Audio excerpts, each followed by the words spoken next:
क्या आपने कभी सोचा है कि हमारी ज़मीन को सूरज की हार्मफुल यूवी रेस से बचाने वाली एक नेचुरल शील्ड भी है, जिसे ओजोन लेयर कहते हैं।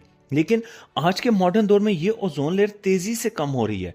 आज हम इस वीडियो में जानेंगे कि ओजोन लेयर की कमी के पीछे असल में क्या वजह है और कैसे हमारी डेली एक्टिविटीज और इंडस्ट्रियल प्रैक्टिसेस इस नेचुरल शील्ड को नुकसान पहुंचा रही हैं। सबसे पहले बात करते हैं ओजोन लेयर के बारे में।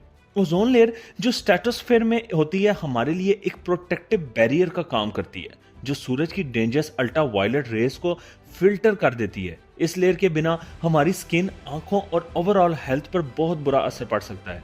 लेकिन जब हम इंडस्ट्रियल रेवोल्यूशन के बाद से मॉडर्न टेक्नोलॉजी को अडॉप्ट करते आए हैं, तो हमने अपने एटमॉस्फेयर में कुछ ऐसे केमिकल रिलीज कर दिए हैं जिनका इफेक्ट ओजोन मॉलिक्यूल्स के साथ रिएक्ट करके उनको तोड़ देता है।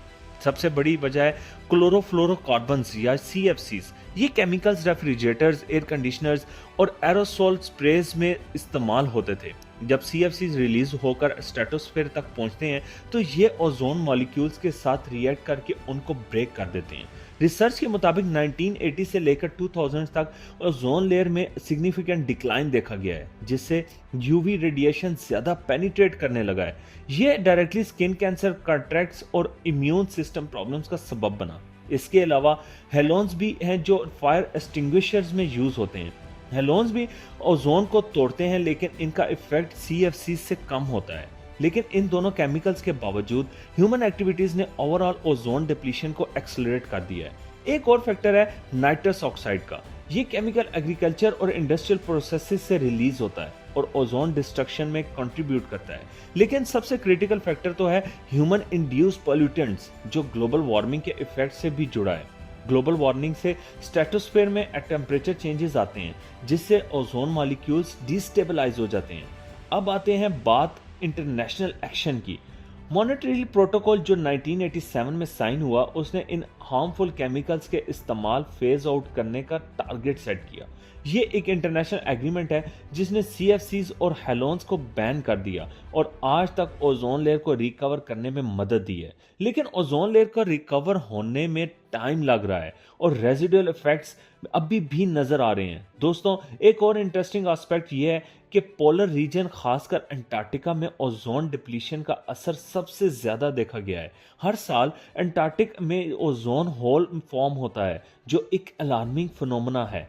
ये होल जब सोलर यूवी रेज ज्यादा पेनिट्रेट करते हैं, तो इन्वायरमेंट और मैरीन लाइफ को भी इफेक्ट करता है। साइंटिस्ट कहते हैं कि अगर हम ओजोन डिप्लीशन को कंट्रोल नहीं करते, तो फ्यूचर में इकोसिस्टम पर बहुत बुरा असर पड़ेगा। अब आप सोचेंगे, इस सब से हमारी जिंदगी पर क्या असर होगा? इंक्रीज यूवी रेडिएशन से ना सिर्फ स्किन कैंसर और आई डिसऑर्डर्स बढ़ेगा, बल्कि क्रॉप्स और मैरीन इकोसिस्टम्स भी डैमेज होंगे। ये सब इन्वायरमेंटल इम्बैलेंस फ्यूचर जनरेशंस के लिए बहुत बड़ा चैलेंज बन सकता है।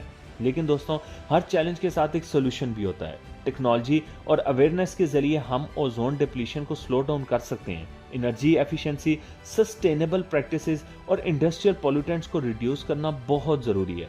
हर एक इंसान, चाहे वो गवर्नमेंट हो या आम लोग, अपनी जिंदगी में छोटी छोटी चेंजेस लाकर ग्लोबल इम्पैक्ट क्रिएट कर सकते हैं। आज के डिजिटल एरा में जब हम अपने डेली रूटीन्स में भी इको फ्रेंडली प्रोडक्ट्स और रिन्यूएबल एनर्जी का इस्तेमाल करते हैं, तो ये एक अहम कदम है कि एनवायरनमेंट को बचाने के लिए हर एक unit of solar energy production, her tree जो कार्बन डाइऑक्साइड एब्जॉर्ब करता है, ये सब मिलकर ओजोन लेयर को प्रोटेक्ट करने में कंट्रीब्यूट करते हैं। दोस्तों, ये सब फैक्ट्स हमें ये सिखाते हैं कि नेचर बहुत डेलिकेट है और हमारे छोटे से एक्शन भी इस पर बहुत असर डालते हैं। अगर हम अपने एनवायरनमेंट के लिए रिस्पॉन्सिबल चॉइसेस नहीं करते, तो हमारी ओजोन लेयर और क्लाइमेट दोनों ही फ्यूचर में बहुत अनस्टेबल हो सकती हैं। हमारा फर्ज है कि हम नेचर को समझें, उसको प्रोटेक्ट करने के लिए काम करें और सस्टेनेबल फ्यूचर के लिए अपने हर पॉसिबल एफर्ट में कंट्रीब्यूट करें। तो दोस्तों, ये थी हमारी detailed discussion on the causes of ozone layer depletion. आपका क्या ख्याल है? क्या आपको लगता है कि हम अपने डेली हैबिट्स और इंडस्ट्रियल प्रैक्टिसेस को बदल के नेचर को बचाने में कामयाब हो सकते हैं? कमेंट्स में अपने थॉट जरूर शेयर कीजिएगा। अगर आपको ये वीडियो पर इन्फॉर्मेटिव और इंगेजिंग लगी हो, तो लाइक, शेयर और सब्सक्राइब करना ना भूलें। मिलते हैं अगली वीडियो में, तब तक के लिए अपने प्यारों का और अपने मुल्क का ख्याल रखिए।